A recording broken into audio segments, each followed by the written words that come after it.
The inauguration of President-elect Trump is tomorrow. Yeah, and speaking of layers, a cold weather blast is forcing the change from the usual outdoor setting on the Capitol steps to an indoor event. Jared Hill joining us live from our nation's capital. Jared. Hey, Doug and Elaine. Yeah, it is chilly this morning. I have on a heated vest underneath this, but nothing compared to what we are expecting tomorrow. And that's the reason for that change to the indoor setting. But this is bringing also its own set of possible new challenges. Later today, the home of D.C.'s NHL and NBA teams will turn over to host the pre-inauguration rally for President-elect Donald Trump.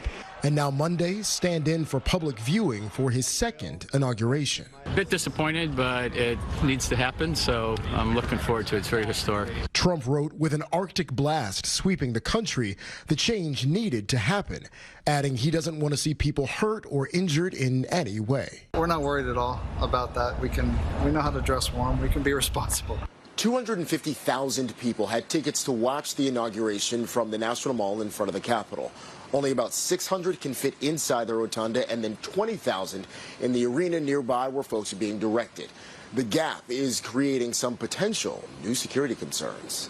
You have a lot of people that were hoping to watch this inauguration physically present who are no longer going to be able to do so.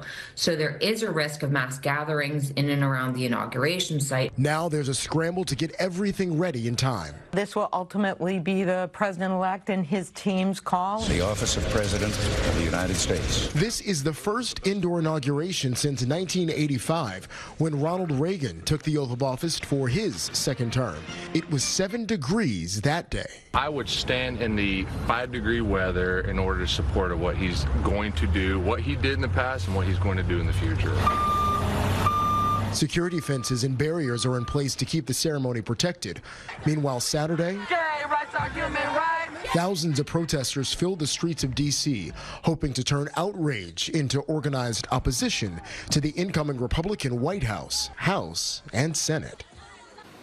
And speaking of that incoming president's new priorities, we're learning, again, a bit more about what he plans to do, including the mass immigration raids that are scheduled across the country in the coming days. Back to you. All right, Jared Hill, thank you. CBS News will have special coverage of President-elect Trump's inauguration starting Monday morning at 9. And our Christine Johnson is in Washington right now to cover the inauguration for us. You can look for her reports right here on CBS News New York throughout the day today and tomorrow.